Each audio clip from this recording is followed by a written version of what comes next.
Each year, the Ryle Lectures are delivered by a distinguished scholar on the topic related to his or her research. This year, our guest is Professor Jennifer Nagel of the University of Toronto, and her choice of title for the series is New Frontiers in Social Cognition. Jennifer Nagel has been professor of philosophy at the University of Toronto, specializing in epistemology and philosophy of cognitive science. She has also held visiting positions at the Australian National University, the École Normale Supérieure in Paris, the Institute for Advanced Studies in Jerusalem, and All Souls College at the University of Oxford. She is the author of Knowledge, A Very Short Introduction, and dozens of articles and book chapters on contemporary and historical topics in philosophy. Also, her YouTube videos have received hundreds of thousands of views. Professor Nagel titled the lecture she will provide us this afternoon, Social Cognition and Artificial Intelligence. Please join us again on Friday for a final lecture, Uniquely Human Social Cognition. After each address, we'll have time for discussions and questions. I give you Jennifer Nagel.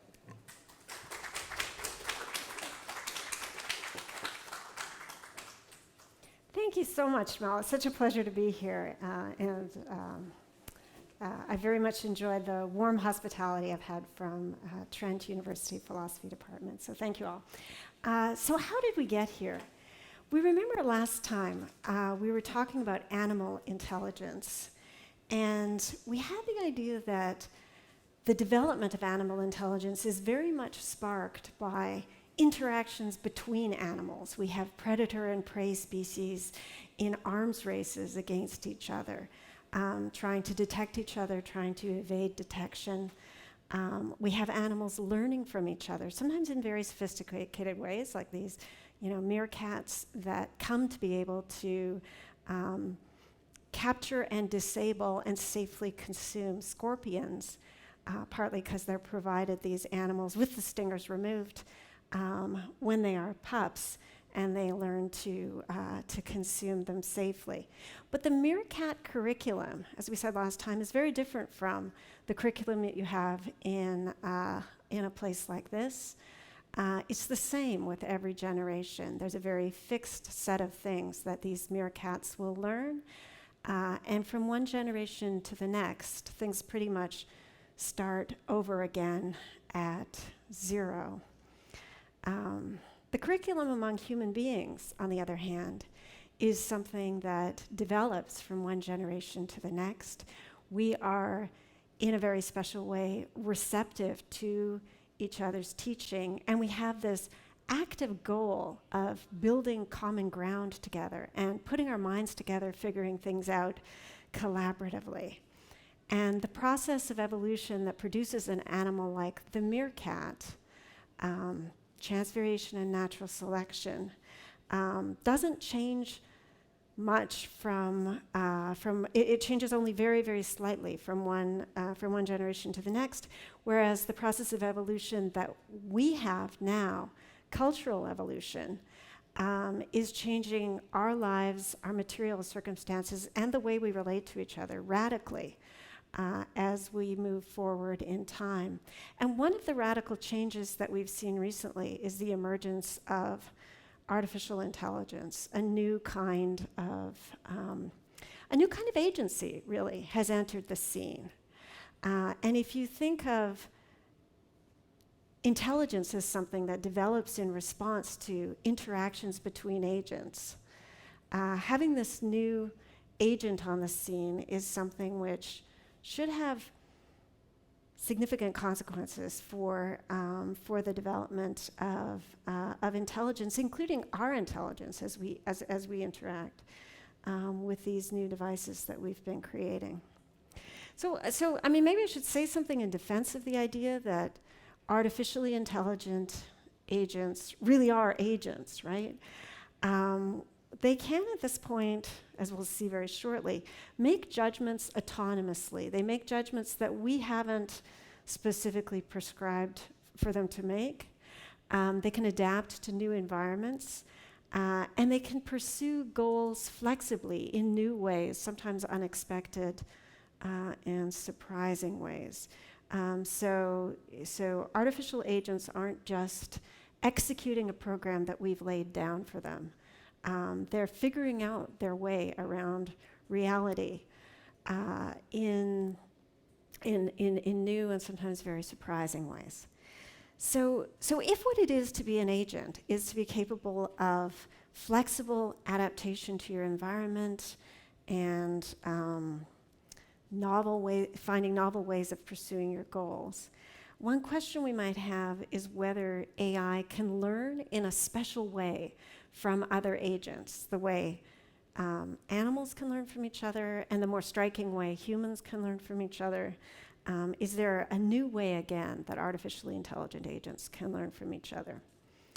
Today, we're going to look at a specific kind of artificial intelligence. First, we're going to start by looking at supervised learning. And even more specifically than that, we'll look at instances of supervised learning where the AI is learning from human agents. So it's sort of harvesting the fruits of our intelligence in order to build something new. And we'll zero in on a place where artificial intelligence desperately needs better social cognition. It needs better specialization for learning from agents. We'll then look at a slightly different kind of artificially intelligent learning. We'll look at reinforcement learning. This is a kind of learning where AIs actually are a bit more active and interactive with an environment and perhaps with other agents. And we'll wonder whether maybe AI can start to develop the kind of social cognition it needs from this kind of learning. But first, let's have just a quick overview of what's going on in recent artificial intelligence. I imagine this is familiar to many of you, but it's even if it's very familiar, I think it's very striking. It's really astonishing what AI has become capable of doing just over the last 20 years. So deep neural networks can now translate texts fairly well from one natural language to another. Don't know how many of you have used the Google Translate app live on your phone. It's not perfect, but it is amazing how effective it is. And it's amazing how much better it's gotten since about 2018. We'll talk a little bit today about why that is. Large language models like Palm and Gopher can generate prose, they can generate texts, they can write sonnets, detective novels, news stories. Artificial neural networks like ImageNet can classify objects from photographs. Give it a picture of something, it'll tell you it's a girl wearing a blue hat standing next to a boat. Artificial neural networks can also diagnose early stage cancer from medical imagery better than human radiologists can, and of course beat us at all our complex strategic games. So it's really quite astonishing, more than a little bit alarming, how good AI has been getting. At the basis, at the real heart of it, what's going on in almost all of this new artificial intelligence depends on a kind of error correction learning. What happens in backpropagation learning is that you have a progression from an input to an output. So this is a kind of supervised learning. And I'll just kind of go through a little bit of the mechanics of it to give us a feeling of where it's coming from. At the input layer, you have a problem, and at the output layer, you have a solution. So the input layer might be, for example, a medical image, like an X-ray. And if you imagine that as a computer file, it's going to have pixel values for each of the points on the array of the image. You put that in at the input layer, and it's going to pass through a series of connections or nodes, each one of which just has a numerical value that either amplifies the incoming signal or diminishes it. You can set the values of those nodes randomly, initially, if you want. Those nodes are going to become trained as you give it successive images which produce successive verdicts. if these are just random weights at the beginning, what you'll have at the end is just a random output. The output layer could be seen as a verdict on the image. So it could be either yes or no to the question of whether this image that you've put in is or is not an image of someone who will go on to develop lung cancer, say. Someone who's in the early stages of lung cancer, yes or no. And in supervised learning, you have a training set where you know the answer to the question of whether this X-ray was or was not of somebody who went on to develop lung cancer. Initially, you have just a random response being produced. And whatever the answer was, if it is incorrect, an error signal is spent backwards through the network. And basically what the error signal does is it asks these lower level nodes to just correct their values to in the direction that would have produced the right answer. So basically, if it gives the right answer, nothing changes. If it gives the wrong answer, these nodes adjust themselves in the direction of giving the right answer. So error triggers change, correctness doesn't. And gradually, as you go through more, and with each of these nodes, once you change the value on this one, then it sends the same backpropagation error signal down to the lower nodes, and you have to change the weightings on these. Gradually, as you run more and more images through the system, and the system keeps adjusting itself to correct for every mistake, the system as a whole comes to encode in its weights the fundamental pattern that you're trying to capture, to the point where now, when training is complete, if you bring in some test slides that it hasn't seen before, hasn't been trained on, and you put them in as input, you will get an accurate verdict at the output layer, because somehow these connecting nodes have come to encode the very subtle patterns that actually do differentiate the precancerous X-rays from the healthy ones. So that's roughly how it works, except it didn't work that well until about 20 years ago. So this basic idea has been around for a very long time and could be executed quite well in the 1980s. Here's an image of a very old-fashioned network. So this is an image from a big database of handwritten digits. So these are like 28 by 28 pixels, or 784 pixels. And what the classifier is asked to do is just give you a digital number corresponding to this pixel image, right? So the right answer for this one is going to be 7, but it also has to produce 7 for all of these slightly different 7s that you have in the database, and also for a bunch of fresh new ones that you haven't trained it on, if you want it to be capable of recognizing these images, of grasping these patterns. The problem is this, that in these early networks where you have every node connected to every node, the computational power of the network is enormous. It can very, very carefully and with great fidelity essentially memorize all of the pixel constellations that it has been given, which is great if you just want to keep classifying things in your training set. But if you want to go beyond your training set, give it a brand new scrawled 7 that's slightly different from all of these other ones, it's actually somewhat unreliable. It's somewhat brittle.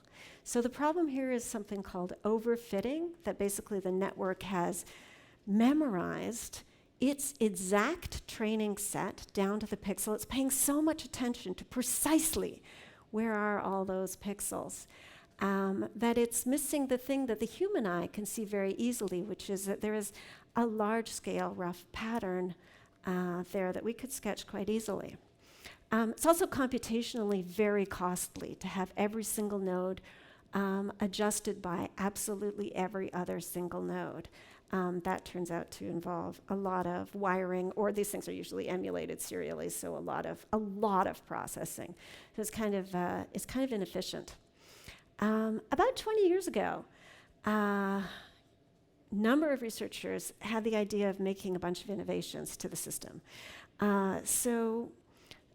These innovations were actually inspired by biological neural networks, which are structured a little differently from those classic connectionist networks. So in particular, the human visual cortex was a source of inspiration for the new kind of deep learning that we have now. So the first thing that people started doing was introducing sparse connectivity. Instead of having every single node connected to absolutely every single node at the next layer, you have nodes that are just connected to a group of their nearest neighbors until the very last layer where they all come together. I think sometimes actually sparse connectivity has something in common with the way groups of human beings work on a problem.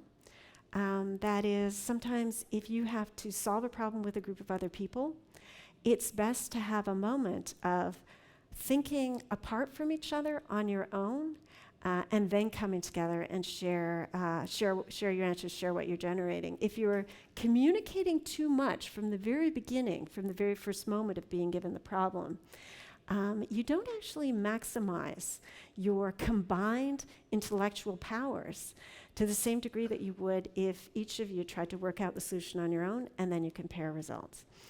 So there's some kind of analogy there that I'm going to come back to next time. Another thing you have with sparse connectivity is if you think of image recognition, you don't necessarily want to, when you're processing an image, trying to figure out what it is, you don't necessarily want to have to consider the relationship. If it's a picture of, say, this room, you don't necessarily want to have to consider the relationship of, the facial features of each person as compared to little details of the cups and the furniture, sort of thinking about all of those relationships all at once, all the time. It might be much more helpful to think about parts of the image separately and process them somewhat separately. So sparse connectivity helps that to happen. There's also a function called convolution, which you see illustrated over here, which basically takes the same computational power and applies it sequentially to different regions of space. So we could have a face detector that would float over the image, over all, like if we translate this image right here to pixels, the face detector would float over the whole image, looking for faces at each location. And it gets to perform the same function repeatedly in different places. And that's taking advantage of the kind of translational invariance of objects in reality, right? So this is the same object, even if it's like over here or over there. And convolution helps that happen. There are also functions, we could talk about rectification, we could talk about pooling, those abstract features, lines, contours, shadings, and put them together hierarchically to compose objects. And very crucially, the new kind of deep learning has regularization techniques. It will distort data, it'll do random dropouts. So in data distortion, you take the image set that you had at the beginning with the handwritten digits, and instead of asking it to just work with precisely those, you give it little permutations, little shakes on those data. So you're basically asking it to treat all of these slightly shifted ones the same way, and that forces it to generalize and come up with a broader pattern. There's also dropout, which takes the individual nodes and basically tosses a coin for each one of them on every run through. And let's say if the coin comes up heads, the network on that run will rely on the node. And if it comes up tails, the network on that run will not rely on the node. So this is a way of sort of cheating and managing to train the network exponentially better, because only patterns that really matter end up making a difference to how it's classifying and generalizing. If there's a spurious little detail, like, somehow in all the 7s there was one pixel that was never hit. In the old systems, you could have a network that would just actually recognize 7s by looking at whether that pixel was hit. But with dropout, you can't do that because whatever's encoding that isn't going to be playing the game on every run. So this kind of development has enabled the advance of some very, very powerful techniques and some very, very powerful models. Some of the most exciting ones work with natural language. So supervised learning has produced these large language models. We'll talk about GPT-3 today because I happen to have some instances from it. It came out in 2020. And it's almost all trained before 2019, although there's been a bit of updating since. It's very large. So remember we showed you those little nodes. It's got 175 billion of them. It's not the biggest one anymore. So Palm, I think, has, sort of off the chart here, has 540 billion parameters. It is very large, and it's capable of some interesting tricks of reasoning that GPT-3 can't quite do. All of these models are alarmingly simple in their basic idea. Basically what they do is they get fed a huge amount of text, and their job is to predict what the next word will be, given the sentence and actually also given the larger context. And if they get it right, that's great, things don't change. If they get it wrong, those nodes are adjusted in a way that shifts them towards correcting that error. So to get better at prediction, they have to gradually get better and better at understanding the complex past context and the meanings of words. So words turn out to have a kind of mathematical meaning that is determined by the kind of context that they appear in.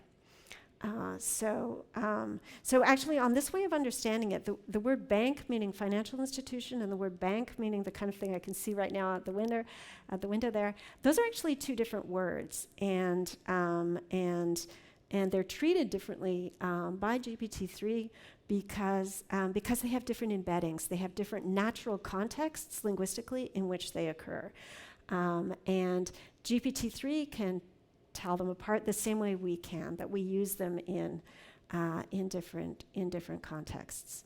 So it was trained on hundreds of billions of words, over 400 billion words, drawn from internet databases that have been filtered. So it got a lot of material from Common Crawl, books, Wikipedia. You could read everything that has been given to GPT-3 to learn from. It would just take you 5,000 years of reading around the clock at 150 words per minute. So that's kind of daunting.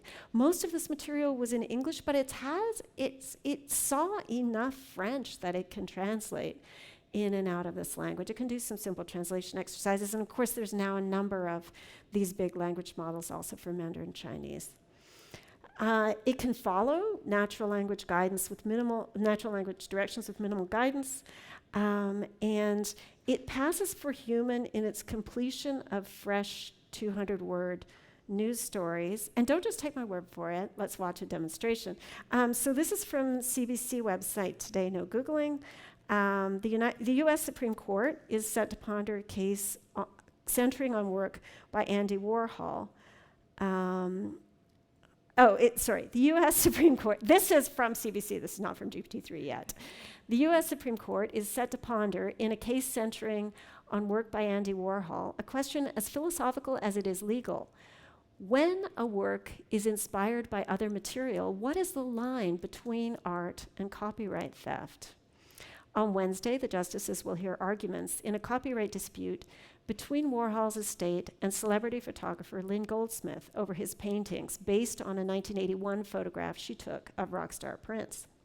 That's how the story begins.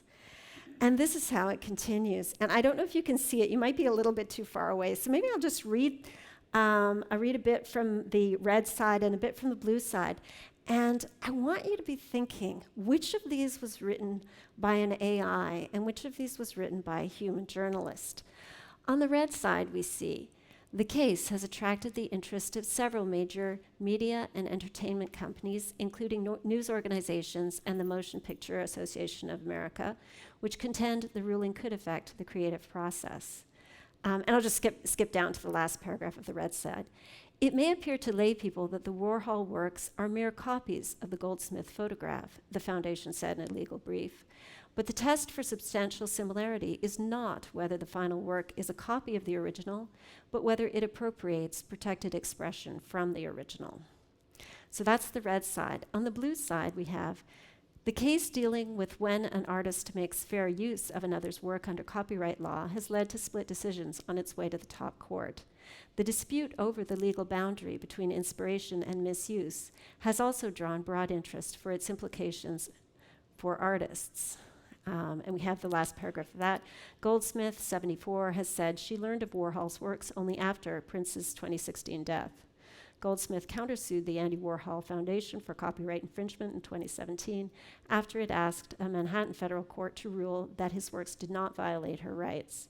The Supreme Court will hear arguments in the estate's appeal of a lower court's decision favoring Goldsmith. Okay, anyway, red side, blue side. Do you have a strong feeling for which of these was written by a human? Oh, we have some yeses. I'm just curious, who votes red was written by a human? And who votes blue was written by a human? The blues have it, actually. The red side is written by GPT-3. It just generated this. And no shame in thinking that this was human, because in a weird way it is human. That is, these ideas were squeezed out of some enormous volume of human text, not in this form. So if you try to Google any of these sentences, if you try to do any of the things that profs do to detect plagiarism in undergraduates, you will not find these sentences. And you'll also find a number of the facts on this side are made up. Whoops. Like the fact that, there's this description of a 1984 painting that sold for $4.6 million at auction in 2010. Now, that's just the kind of thing you would say in a news story about a Supreme Court case, but it didn't happen. It's just made up. It's the kind of thing you would say. So it's important. GPT-3 is not, it's not memorizing its corpus data because it can't. The corpus data that it was trained on is so enormous that it won't all fit in GPT-3's little stomach, any more than the enormous volume of, say, medical images that you give an artificial neural network to train it to recognize cancer. Those can't all be saved. And in fact, you don't even want them to be saved, right? You want it to save the gist, the pattern. You want to save something about the core of the intelligence without saving all of those little details. So what GPT-3 has in it is basically a compression of everything it's learned, centered around the individual tokens, the individual words that it's been given. So this is a kind of social intelligence in a way that GPT-3 is showing, because it's learning from agents. Unfortunately, what it's learning from is a lot of internet-based text. So NYU's Meredith Whitaker says it's got inside it the congealed detritus of our online data, right? That's its intelligence. Although somewhat frighteningly, that's our intelligence too, to an alarming degree, right? Like if you're in the middle of a dispute or you become curious about something over the conversation, over the dinner table, you pull out your phone right away and Google it. Although there, I guess you're getting the original Wikipedia article. You're not getting, this weird compression of Wikipedia and Google Books and Reddit and everything else that GPT-3 has been reading. At least not yet. It's soon enough when we pull out our phones and Google. What we might be getting actually is something that has just been produced by GPT-3 out of its condensation. It's going to be hard for us to tell. All right. There are some places where we still radically outperform these large language models. It can do a pretty good job with news stories and argumentative essays. It's weak on common sense. If you ask it some questions, alarmingly simple questions, when you poke a carrot with a pin, what gets a hole in it, the carrot or the pin? Or who is larger, Prince Harry or his infant son? It will stumble on this sort of question. And the reason why is that, one of the reasons why is that we don't talk about that stuff very much, right? It will write very nicely about the French Revolution because that is something that we do talk about, right? There's a Wikipedia article on it. There's a lot of text in Common Crawl and in Google Books that brings key terms together so it can carry on about that. The kind of thing that you don't ever have to tell anybody through testimony is not encoded very well in GPT-3 because GPT-3 is something that has learned only from language. It's not like us. We have learned from testimony, but also from our senses. So we have this auxiliary source of information that it largely seems to be lacking. There's some other reasons why it's missing that, but that's the big one. In fact, there's a lot more problems with large language models, and if you're curious about those problems, I recommend Laura Weidinger's paper, Ethical and Social Risks of Harm from Language Models, really comprehensive survey of them. Also Emily Bender's On the Danger of Stochastic Parrots, which got Timnit Gebru fired from Google. Good for her for raising some issues with that. These things, are destroying the atmosphere and maybe creating a lot of problems. There's also issues with what kinds of text have these been trained on. If people who speak English, who come from certain classes and certain genders, are overrepresented on the internet, then their intelligence is overrepresented in the condensation of human intelligence that constitutes GPT-3's outlook on reality. If women don't participate as much in Wikipedia or on Reddit, then it thinks a lot like a guy.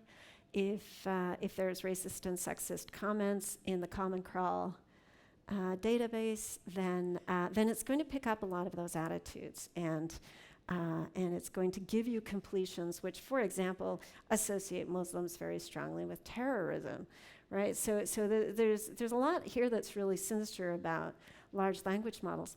What I want to focus on today is the relationship between these large language models and truth, right? Because that's a place where I think social cognition has something to say. And actually, maybe it's ultimately also kind of related to some of the other problems, including the political problems. Right? I mean, one of the issues here is that Muslims are not generally terrorists, right? Even if there's a lot of language on the internet that might suggest that there is that association there. So maybe a lot of these problems actually come out of fundamentally an issue with truth. Okay, so I just want to say, GPT-3 is very, very indifferent to whether what it's saying is true or false. So I started it out this morning with, in a surprising development, unicorns have recently been discovered on the campus of Trent University. Until recently, unicorns had been considered extinct. And then I just gave that to GPT-3 to go wild on it, and it said, it just continues. However, a small population has been discovered living in a secluded area of the university. I really like this next paragraph because it's so Trent. I think they got something about you guys. The Trent University community is excited about the discovery of the unicorns and are working to ensure their safety and well-being. The university has set up a task force to study the unicorns and develop a plan to protect them. This is a significant discovery, and it's hoped that the unicorns will be able to thrive in their new environment. I feel like that's exactly what Trent University would do if you got unicorns.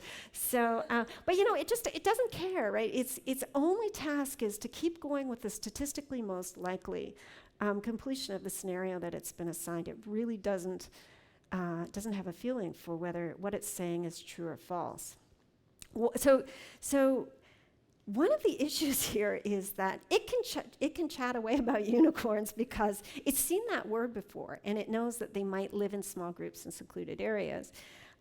Its training data includes fiction, it includes Reddit comments. One of the things that scares me is, like, do you guys, you read something on cbc.ca in news, and I'm like, okay, that's an interesting story, new vaccine out. And then scroll down and read the comments, right? And there's like, it's a 250-word news story, and then there's like 800 words of comments, and it's like, no, don't read the comments, right? Because it gets pretty weird pretty fast. But for GPT-3, language is language, and it doesn't care. It's not learning differently from the story by a professional journalist that had to pass through an editor, and by Joe in pajamas in a basement who's got his own theory. It treats those things in a way that's pretty much the same. It trusts all testimony equally. Now, this is actually a little bit exaggerated because there is one thing that it notices. It notices genre. So if you started out in a kind of fictional vein, it'll carry on with that. If you start out sounding like an Associated Press newswire story, it will continue in that vein and probably with similar kind of ideation, right? So it does notice that. And I should say, a source like Wikipedia is given a heavier weighting in the training. If you look again at the training data, it's given a heavier weighting than random conspiracy theory website would get. But it's not. It's the differences are not enormous. Basically, GPT-3 has the problem of trusting all testimony equally to inform its picture of the world. What we really want it to do is we want it to filter for truth, right? We want it to learn from the true things that people are saying on the internet and in books and on Wikipedia, and we want it to dial itself down when people are having fun, telling a joke. Now it's a satire. Like, this is The Onion, everybody.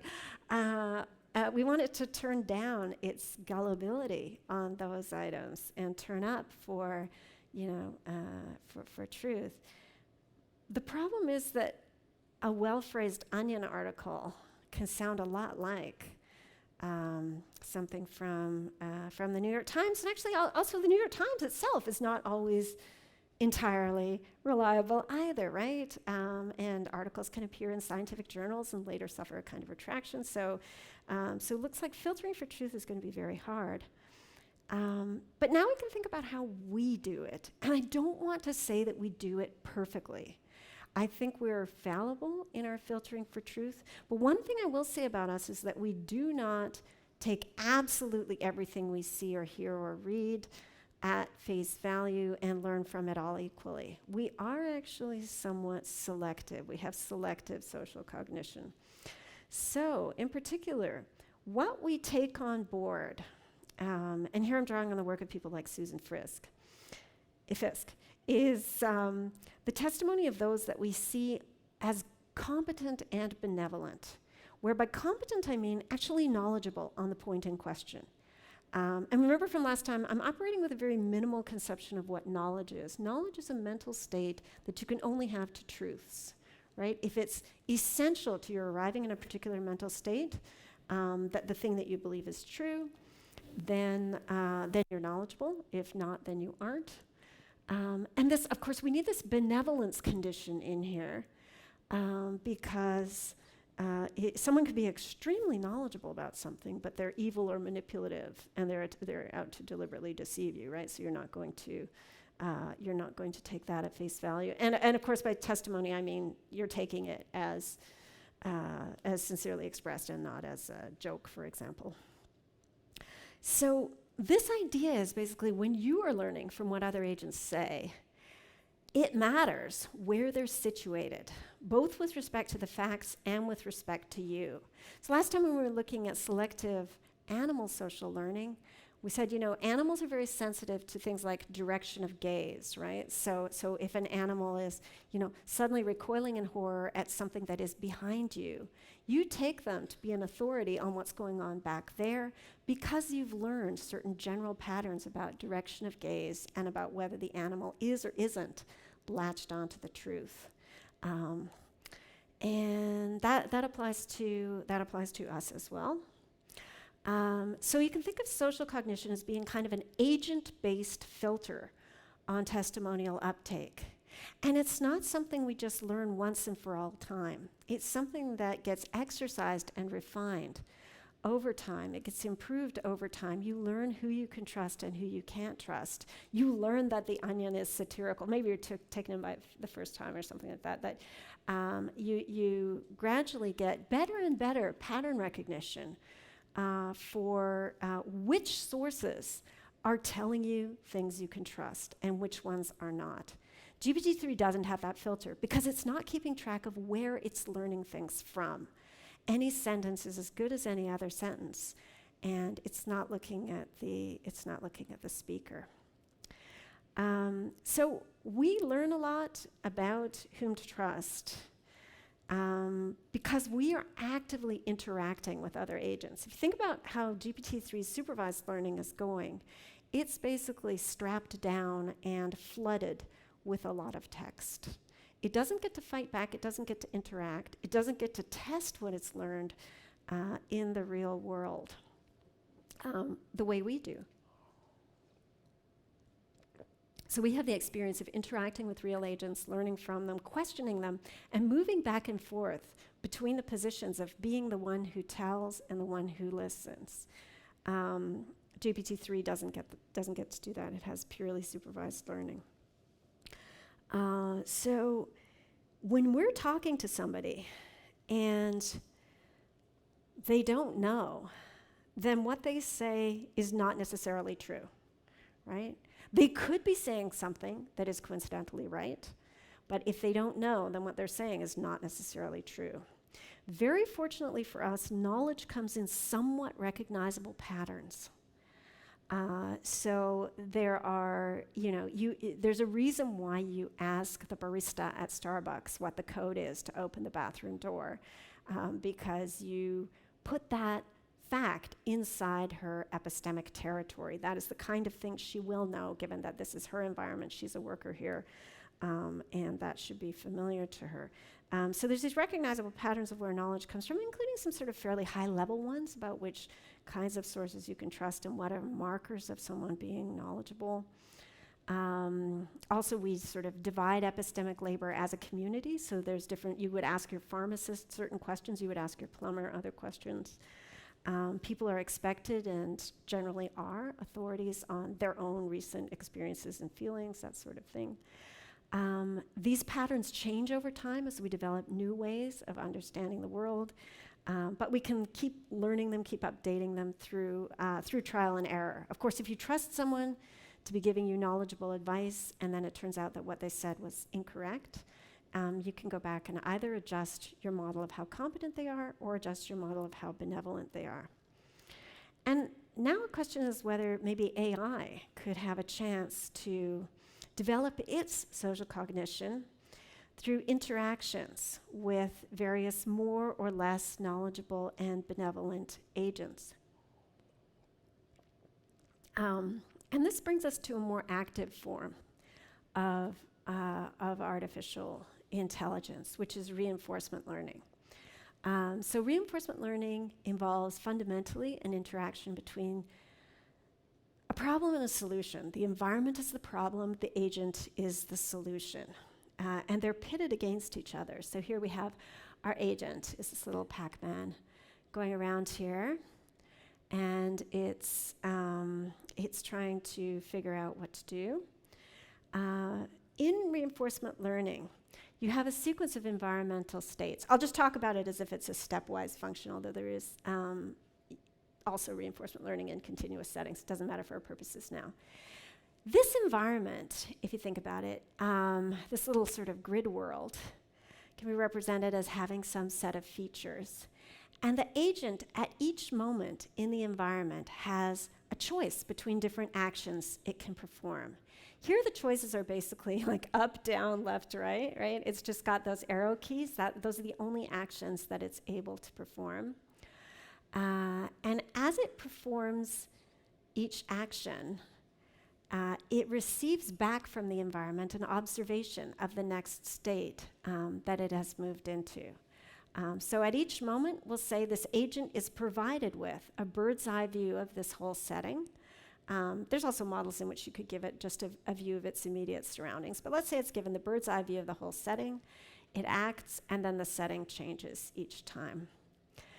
So in each step, it's receiving an input of observations, possibly including this very special observation right down here, which is its reward. So this is the running score that it's achieving in the video game, and that's a very important observation. It's an observation that will drive the learning of the reinforcement agent, because what the agent does at every step is it keeps adjusting its policy to maximize expected reward. So if it does something in a certain state which doesn't increase the reward, it learns to do less of that.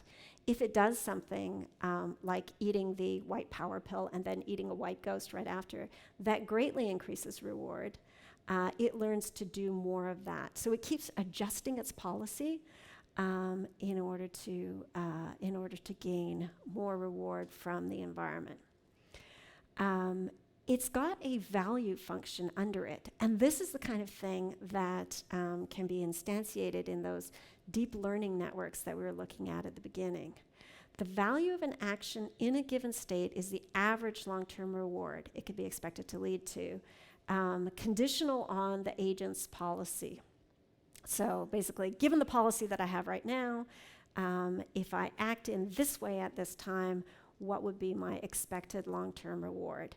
There's the same kind of backpropagation error correction learning in reinforcement learning as we saw at the beginning, because after they encounter reward, when this score changes, reinforcement learning agents retrospectively recalculate the value of the earlier actions. So they're always updating these state action pairs to reflect what they have gained from experience so far. So at any given time, the agent's value function, which is how much reward it can expect to get, encodes what it's learned so far. When you've got a really highly valued state action pair, that is something that it should be expected to lead to higher reward. And the policy of the agent should always be to try to exploit what it's learned so far. So try to pursue as much as you can those high value states which lead to reward. But it should also explore for new, as yet undiscovered reward. This is a AI image from DALL-E illustrating the exploration-exploitation trade-off. Looks like some kind of crazy dystopian scene. So just as an example, you could think about the epsilon greedy policy, which has some small fixed probability of just acting totally randomly. Although most of the time, it's going to take the action with the highest current value rating. So over time, because you've got those little exploratory actions going outside whatever policy the agent starts with, and it can start with a completely random policy, but if it keeps learning from what happens when it encounters reward and keeps exploring or trying new things, gradually you will find that any misconceptions it has about value should be corrected, because it's going to be seeking out those high value actions. And if they don't in fact lead to reward, then you'll have that error correction move where the value function gets updated and it will cease to be attracted to those actions if they're not actually paying off. So this turns out to be extremely powerful.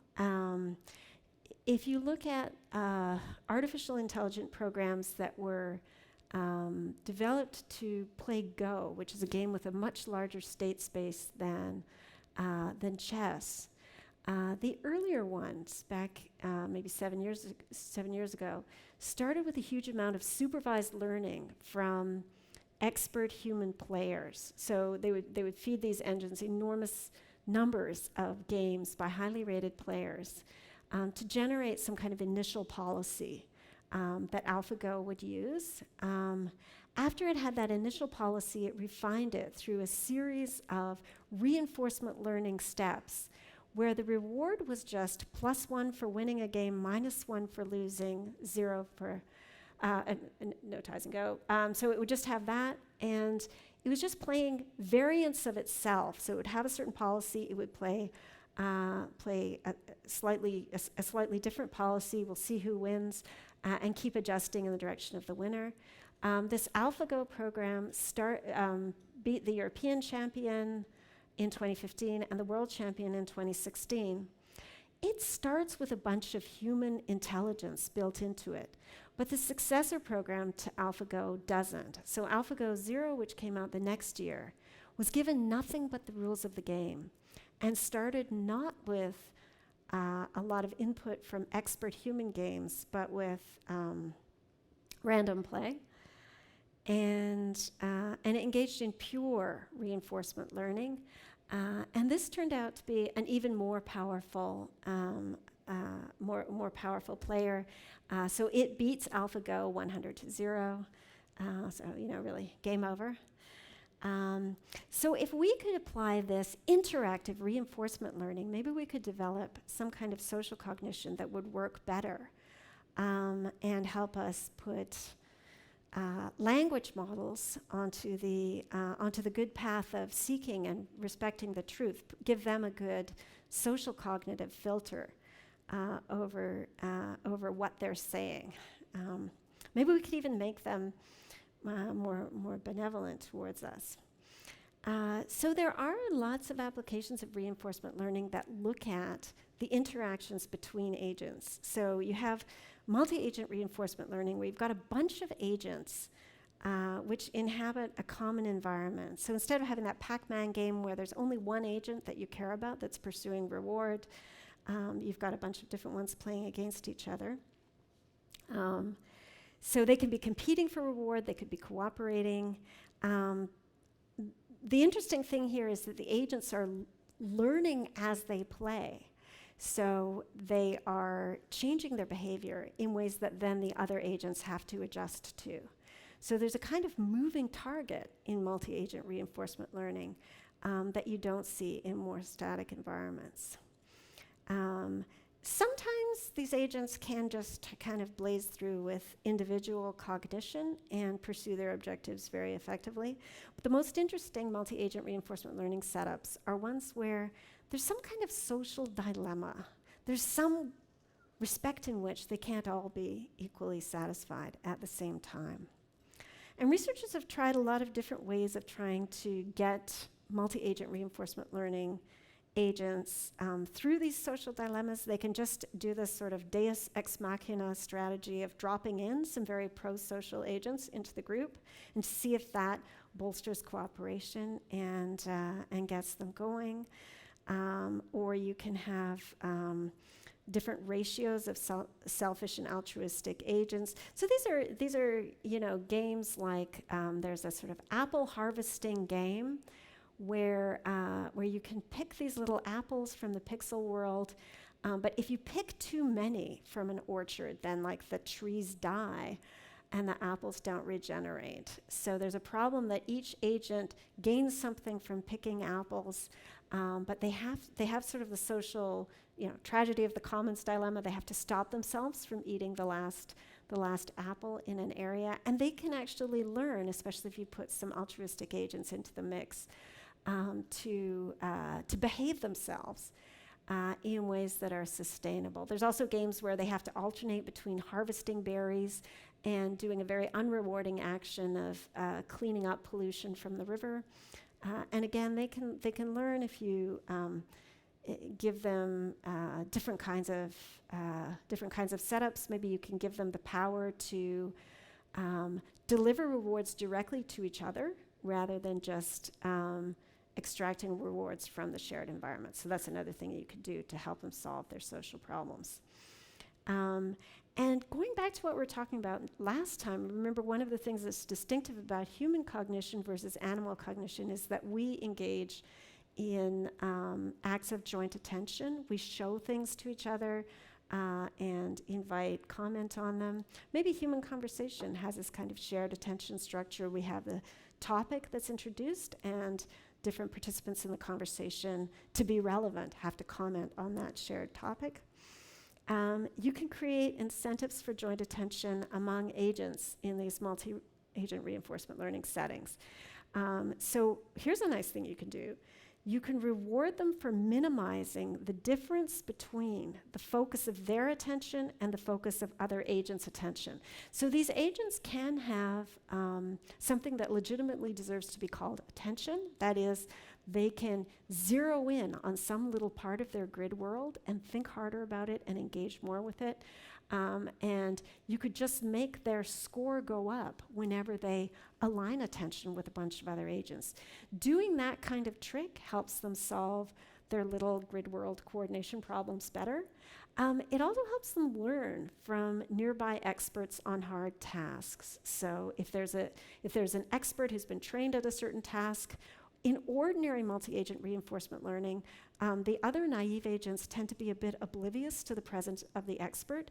But if you give them that incentive for aligning attention, all of a sudden they'll start doing the smart thing that the expert is doing as well. So this is sort of very interesting, promising work, getting into the foundations of social cognition. But here's an issue with it. The issue is really about scaling up. So we have these little reinforcement learning agents. They start getting something about the patterns of knowledge acquisition in their tiny, 28 pixel by 112 pixel grid worlds. They learn to work better as a result within those tiny settings. But of course, if artificial intelligence is going to learn about patterns of human knowledge, the kind of patterns that might make the result of a scientific study more trustworthy than the latest conspiracy theory, if they're going to learn about those patterns, and if their learning proceeds through interaction, the question we face now is whether artificial intelligence is going to have to be given the chance to interact with us in the real world. I mean, it is, of course, already interacting with us very heavily in the real world. So if you think about the news that you consume when you scroll through your social media feed, that is determined by artificial intelligence. It's determined by an algorithm. The music that you listen to, the places that you go when you pull out Google Maps, all of these decisions that you make socially in the real world emerge through consultation with artificial intelligence and are sometimes actively guided by artificial intelligence. So we're already interacting as agents with the AI in the sky. But we might wonder how much artificial intelligence is learning about our patterns of knowledge through these kinds of interactions. We might also wonder about whether human social cognition has any unique or special features that matter here. And lastly, we might wonder whether we want to be doing this. So we might sort of see there's this big problem that you have these very powerful engines which can write beautiful stories and give us excellent directions, and they can produce, a sonnet in 16 milliseconds. And we might be worried that they're not guided by the same kind of social cognitive filters that we rely on, which focus on the benevolence and competence of the agents who are situated in the world, our world, that we're dealing with. And we might worry that they don't have that kind of intelligence. But at the same time, we might wonder what we'd have to do to give it to them, and whether that's something we want to be doing.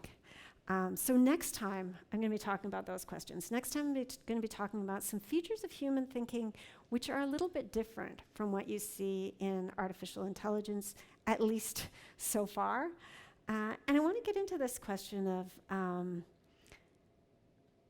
how we want to be interacting with artificial intelligence, how much of our intelligence we want to give it at this point, and what kinds of intelligence we want to get back from our encounters with it. That's all for today, though. Thank you.